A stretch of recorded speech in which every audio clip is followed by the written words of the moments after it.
Merci de votre fidélité à la télévision nationale congolaise. Vous suivez votre émission De vous à moi et aujourd'hui nous avons l'honneur de donner la parole à Monsieur Roger Obès, qui est le président du patronat congolais. Bonjour monsieur. Bonjour madame. Il n'est pas tout seul sur ce plateau, il est accompagné de Monsieur Randy Bouka, entrepreneur également. Bonjour monsieur. Bonjour madame. Merci d'avoir répondu à notre invitation. Alors aujourd'hui nous parlons avec vous du patronat congolais et du climat des affaires. Nous aborderons aussi ce sujet qui agace un peu nos entrepreneurs.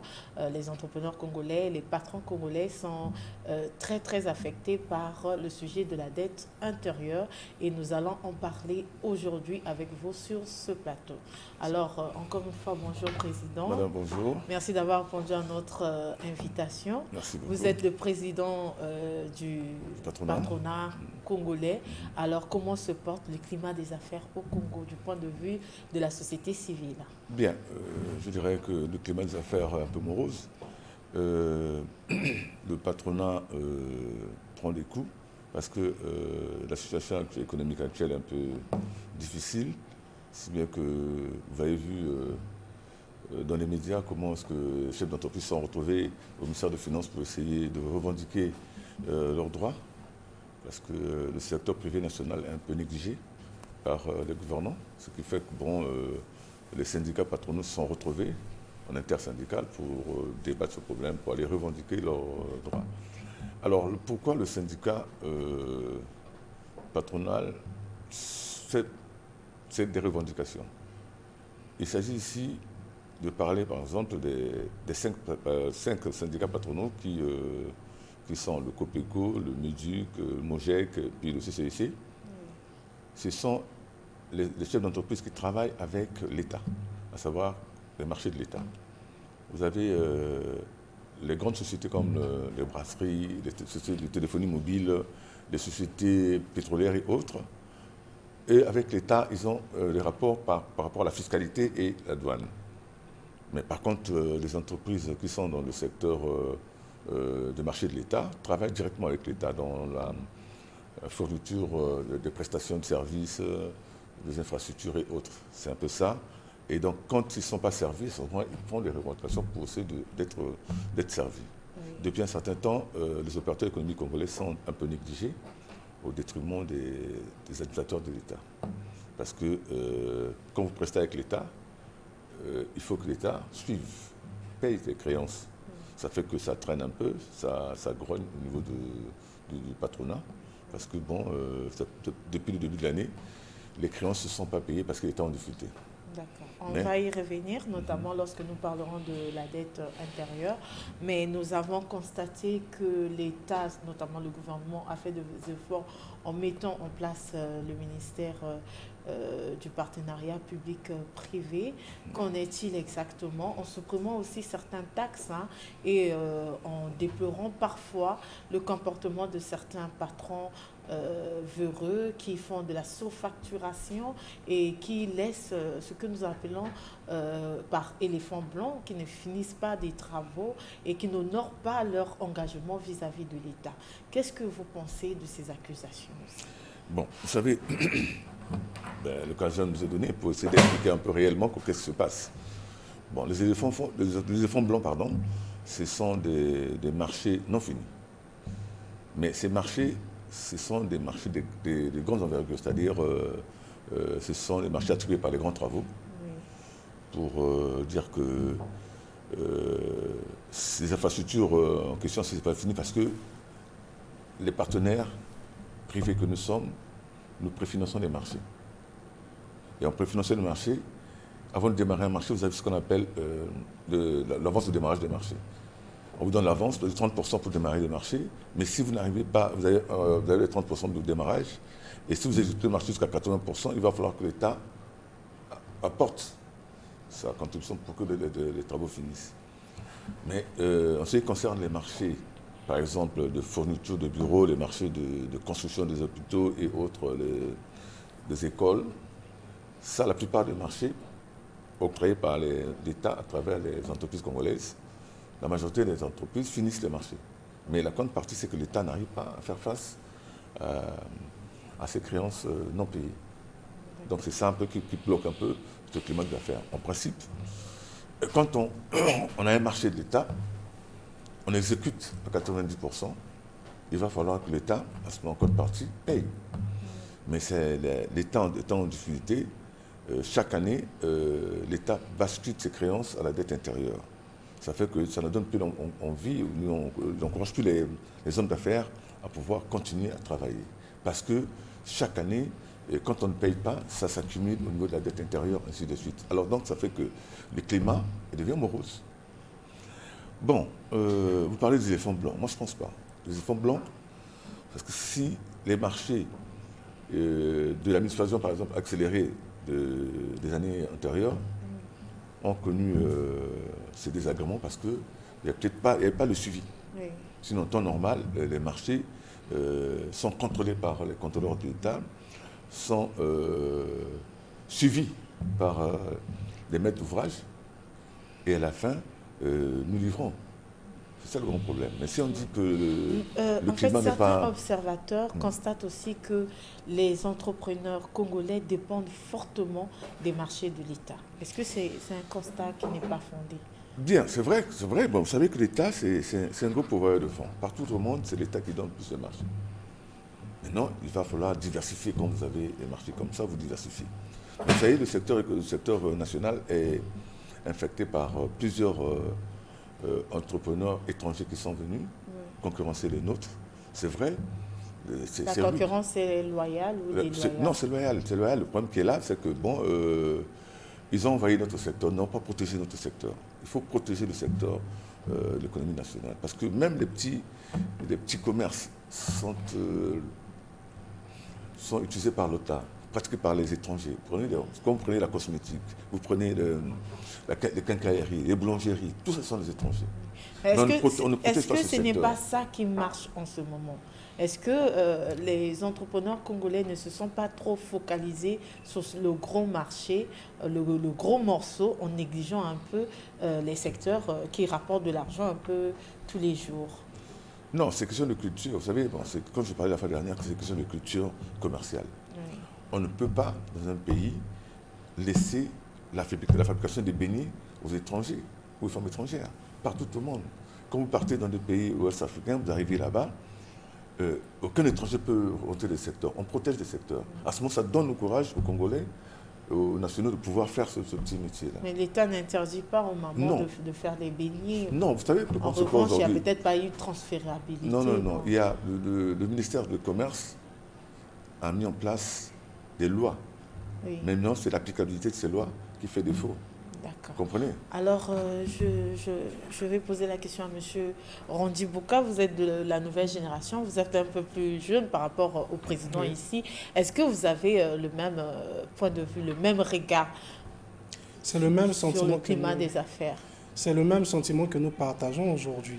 Pour entreprendre dans notre pays, nous avons certaines difficultés avec nos partenaires, tels que les banques, aujourd'hui pour bénéficier des accompagnements, tels que M. Roger a su le dire, les entrepreneurs congolais ne sont pas accompagnés. Nous sommes délaissés. Aujourd'hui, pour avoir, par exemple, un prêt envers une banque, pour réaliser un marché, il y a plusieurs conditions qui nous sont posées. Oui.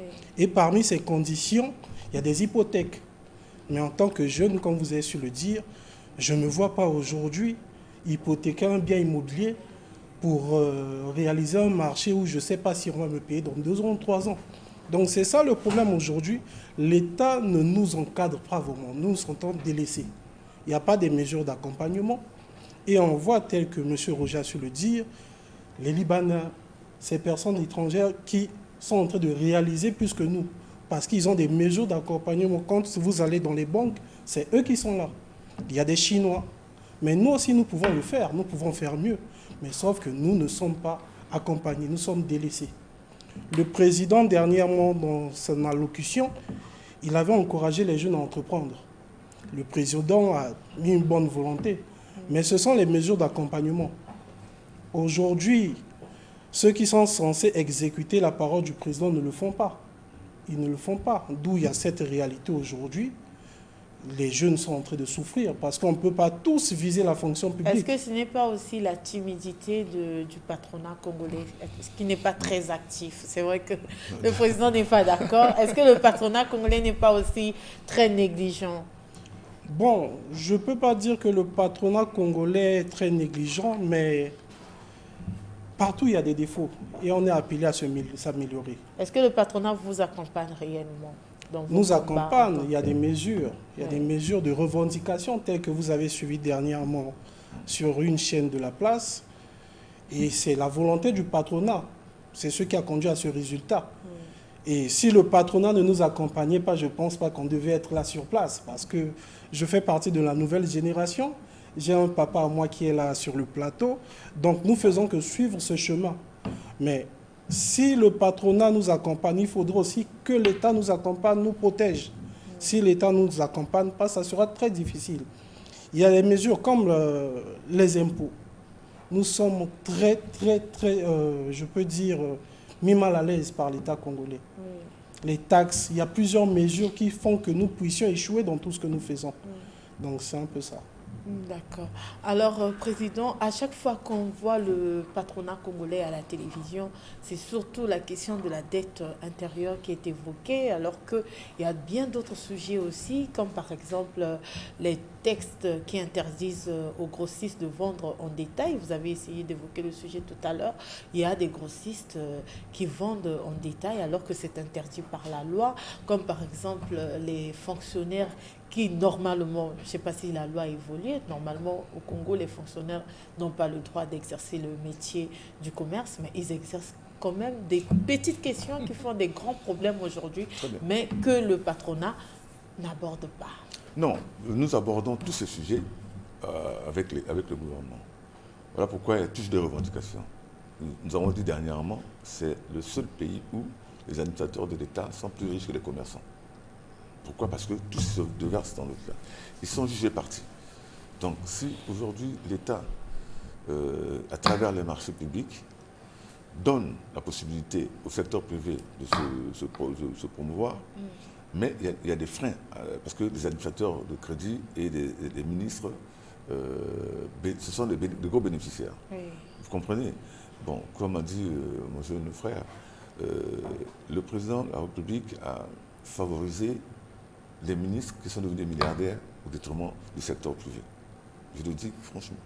Parce que quand vous regardez Brazzaville est en train de grandir, mais sur 10 maisons à l'État, je disais dernièrement, 8 c'est pour les administrateurs de l'État, 2 c'est pour les commerçants.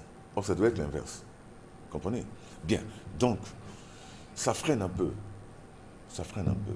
Donc, nous, notre rôle, c'est essayer de décrier cela, essayer de pousser l'État à faire attention, à regarder, à contrôler ce genre de pratiques. Parce que peut-être que ça n'arrive pas au sommet, mais les gens, il faut en parler. Oui. Nous, notre rôle, c'est de parler, c'est de décrire cela, de permettre que le secteur privé national soit pris en compte. Parce que, comme vous regardez les opérateurs économiques congolais, ils sont à la risée de tout le monde. Quand vous arrivez au Trésor, vous arrivez dans les administrations, c'est comme si on minimisait les opérateurs économiques. Or, c'est le secteur de développement. C'est les opérateurs économiques qui doivent, en principe, dans tout l'État, faire développer le pays. Bon, on parle de la dette intérieure. Pourquoi la dette intérieure? Parce que l'État, à un moment, n'arrive pas à faire face à ces créances. Et cette dette intérieure, il y a des nouvelles générations qui ne connaissent pas l'histoire ni le fonctionnement du système économique, qui se posent la question de savoir d'où vient cette dette intérieure. Bon, cette dette, en fait, ça suit quand on partait des marchés de l'État, par exemple, il y a la chaîne des dépenses. Quand vous avez le maître d'ouvrage, le maître d'œuvre, ainsi de suite, ça va jusqu'au trésor. En fin d'année, on clôture l'exercice. Oui. Quand on clôture l'exercice, toutes ces créances-là sont basculées à la caisse complexe d'amortissement, donc la CCA. Et arrivé à la CCA donc, doit encore auditer cette créance.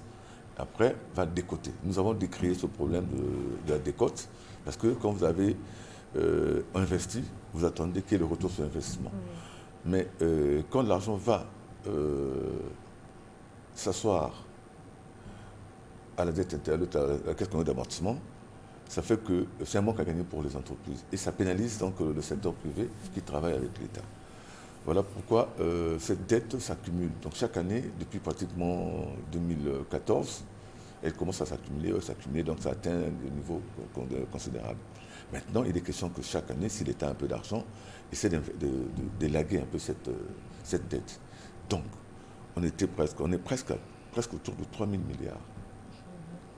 Bon, l'État actuellement a des difficultés, c'est vrai, mais on est rentré dans le rebond, ça permet maintenant à l'État d'avoir un petit ballon d'oxygène pour pouvoir trouver des financements à gauche à droite. Est-ce qu'il y a les hommes d'affaires qui se comportent comme les usuriers, donc qui font augmenter les pourcentages sur cette dette intérieure et met la pression sur l'État?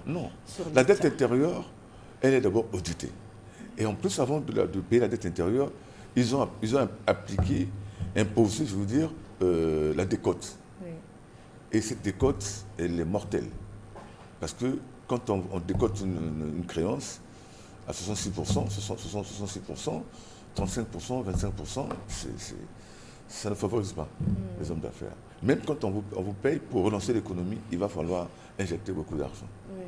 Alors, quand on injecte l'argent comme ça, vous savez, il y a la dette sociale liée aux entreprises, et la dette fiscale liée aux entreprises. Donc, les impôts, la CNSS récupère quand même une bonne partie de cette dette. Mais et vous avez pour maintenir le dialogue permanent, le gouvernement, sinon le ministère des Finances avait mis en place une commission où il y avait des hommes d'affaires, des cadres du ministère. Qu'en est-il exactement? Pourquoi nous sommes repartis aux revendications de la rue alors qu'il y a une commission mise en place? En fait, depuis qu'on a mis en place cette commission de suivi pour l'appurement de la dette intérieure commerciale, il n'y a jamais eu de réunion. Nous avons sollicité plusieurs fois à rencontrer le gouvernement. Le gouvernement, à travers le ministère des Finances, ne dialogue pas.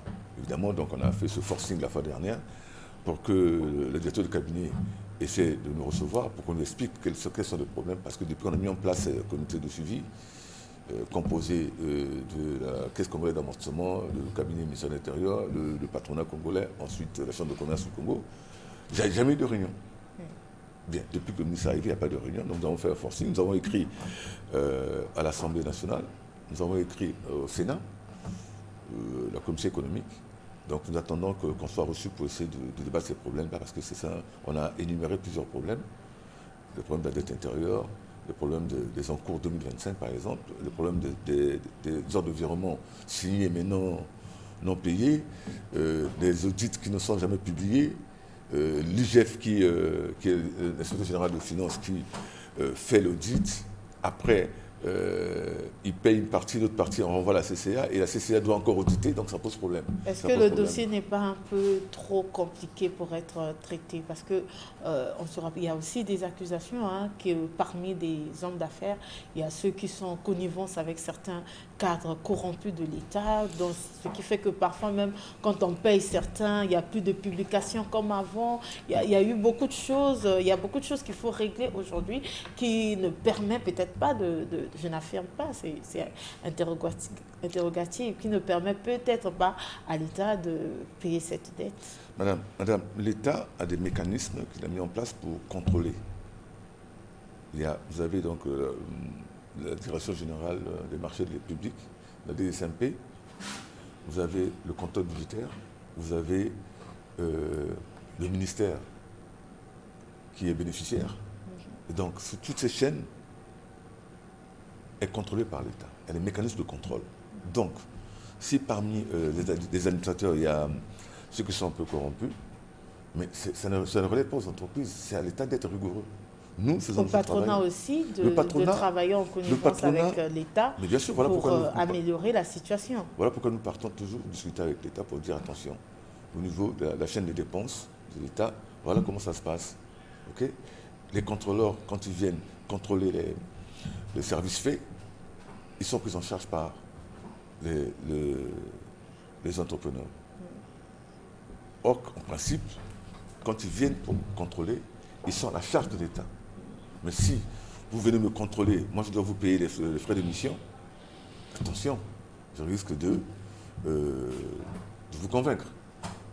Donc il faut que l'État, à ce moment-là, soit rigoureux en regardant quels sont les gens qui vont pour contrôler. Ils doivent être rigoureux.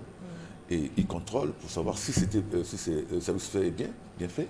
Et après, vous avez la direction générale du budget, vous avez le contrôle budgétaire, vous avez la DCMP, vous avez l'ARMP aussi, l'autorité de régulation des marchés de l'État, qui regarde tous ces mécanismes-là. Donc tout ça, ça fait que l'État a ses mécanismes de contrôle. Oui. Est-ce qu'aujourd'hui, l'État a perdu confiance aux hommes d'affaires congolais? Non, par contre, c'est nous qui avons perdu confiance à l'État. Nous avons perdu confiance à l'État parce que actuellement, il y a un mécanisme qui se passe au niveau des administrations qui ne dit pas son nom. Vous savez,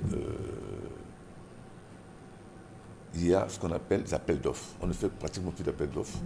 Maintenant, la majorité des ministères travaillent en régie.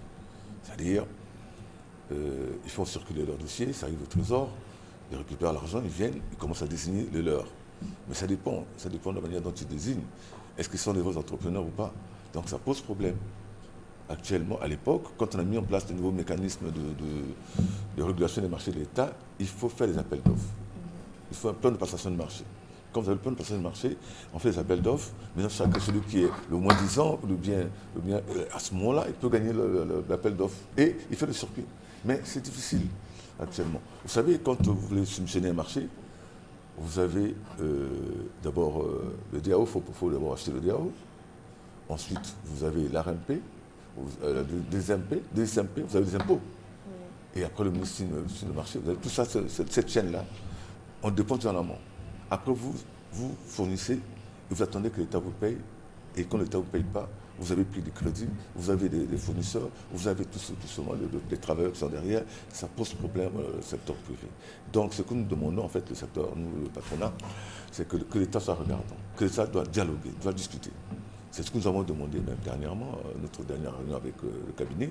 Il faut communiquer, expliquer comment ça se passe, notre difficulté.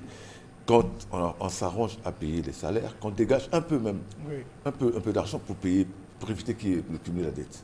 Au fur et à mesure, on peut faire un autre là, en partenariat avec le secteur privé. C'est ça le problème. Alors, M. Randy Bouka, est-ce que vous également, vous êtes concerné par cette dette intérieure? Oui, je suis concerné, mais il n'y a pas que moi. Il y a nombre de jeunes de ma génération qui sont aussi concernés. Nous vivons une réalité qui, aujourd'hui, ne dit pas son nom. Nous sommes frustrés.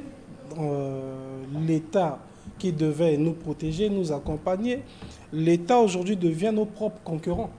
Aujourd'hui, les concurrents des opérateurs économiques congolais, c'est qui? Les administrateurs. C'est eux. C'est eux qui font tout aujourd'hui à notre place. Et nous souffrons. Nous passons à la télé, nous cessons de décrier cela, mais on sent qu'il n'y a pas de mesure. Et au fur et à mesure que nous sommes en train de décrier, parmi nous, il y a ceux qui sont en train de mourir actuellement. Suite à la pression des banques, des partenaires, des différents partenaires, nous venons d'enterrer. Il y a un frère qui est décédé, il y a un autre actuellement qui est à la morgue, mais la morgue aussi en grève, du coup, on ne peut pas l'enterrer. Donc c'est cette réalité. Nombreux des jeunes que l'État devait accompagner, comme le président le veut bien, sont en train de souffrir aujourd'hui. Mais on ne peut pas tous être fonctionnaires, comme le veulent certaines personnes. Nous avons choisi une voie et ces administrateurs aussi ont choisi la fonction publique, que chacun reste dans son secteur et l'État pourra évoluer comme ça. Mais si aujourd'hui ceux qui sont censés gérer l'administration publique deviennent eux aussi des commerçants. Est-ce que la loi a été oubliée par certains Congolais? Bon, la loi ne peut pas être oubliée parce que... Est-ce qu'il faut faire évoluer la loi? Non, pourquoi faire évoluer la loi? Si vous êtes fonctionnaire, vous êtes fonctionnaire. La reconversion, c'est après que vous ayez quitté la fonction publique. Mais vous n'êtes pas les commerçants. Laissez aux commerçants la place pour faire leur travail. Aujourd'hui, on parle de la diversification de l'économie. Mais bien sûr que c'est fait par le secteur privé. Vous savez, même en Europe, ou aux États-Unis, mais la fonction publique ne représente que, je veux dire, peut-être 20%, sinon 15%. Aux États-Unis, 3%. 3% par là. Vous savez, le reste, c'est le secteur privé. C'est le secteur privé. Donc, mais si, je ne sais pas, on fait l'inverse. Tout le monde se rue pour aller à la fonction publique, abandonnant le secteur privé, tandis que c'est ça qui fait développer une nation. Oui. Est-ce que ce n'est pas le fait qu'aujourd'hui, au Congo, l'État reste le premier pourvoyeur d'emplois? Il y a des entreprises où vous avez un entrepreneur qui n'a pas de bureau, qui n'a pas de salariés, il est seul avec son sac et il est entrepreneur. Mais Est-ce madame, que ce n'est pas ça aussi qui a fait la faiblesse du secteur privé? Ah non. j'ai souvent écouté ce discours-là, mais laissez-moi vous rappeler que les grandes entreprises de ce monde ont commencé dans des garages. Amazon, Facebook, toutes ces grandes entreprises que vous citez aujourd'hui ont commencé dans des petites chambres. Et avec la puissance de l'État, l'État américain a mis des conditions pour accompagner ces entrepreneurs que vous voyez aujourd'hui. Le bureau, ce n'est pas un luxe, c'est juste Et un quand vous moyen avez pour- déjà un marché de l'État, vous avez l'obligation d'engager des Congolais qui doivent travailler. De Mais ne pas seulement abandonner la charge à l'État qui reste le premier pourvoyeur d'emploi aujourd'hui au Congo. oui, c'est bien, on doit créer de l'emploi. Mais nous allons créer de l'emploi comme au moment où on ne nous paye pas. Et cette pression reviendra sur nous. La personne que vous avez engagée ne verra pas l'État. C'est vous qu'il va voir à l'instant. Ouais. Donc, essayons un peu de revoir cette partie. Ce n'est pas à l'homme d'affaires congolais de créer toutes ces conditions, c'est à l'État de créer ces conditions. Une fois que nous sommes payés, nous allons aussi payer nos salariés, nous allons répondre aux besoins de la société. Mais tant que nous ne sommes pas payés, on ne peut pas créer de l'emploi. Alors, Président, la même question pour vous. Les entrepreneurs qui ne payent pas la Caisse nationale de la sécurité sociale, qui n'ont pas de salariés, est-ce que ce n'est pas ça aussi qui fait la faiblesse du secteur privé congolais? Non, je Vous pense perdez pas. votre crédibilité aujourd'hui? Non, madame, je pense que le jeune frère a bien expliqué. Vous savez, j'en ai parlé à l'époque, la semaine africaine, en 95, j'avais une trentaine d'années. C'est resté le jeu qu'on appelle la semaine africaine, où je parlais que les jeunes ne doivent pas tous attendre de l'État. À ce moment, je parlais de l'entrepreneuriat. Donc, on peut habiter à Kinshasa, à 45, mais comme tout est concentré au centre-ville, les gens pensent que on peut avoir des bureaux n'importe où. Mais l'administration est concentrée au centre-ville. Donc tout se passe là-bas. Donc on ne peut pas tous venir travailler, avoir les bureaux au centre-ville. On peut avoir les bureaux à la cité, on peut avoir les bureaux n'importe où. Mais le grand problème aujourd'hui, ce n'est pas ça. C'est la productivité de ce que l'on fait. Parce qu'on emploie. Quand vous avez des marchés, par exemple, de construction, vous avez des gens. Oui. Comme vous avez, mais la CNSS a mis des mécanismes déjà pour ceux qui veulent qui sortent du pays. Il y a un mécanisme au niveau de l'aéroport que quand vous n'êtes pas à jour, on vous bloque à l'aéroport. Ça veut dire que bon, on vous a déjà payé.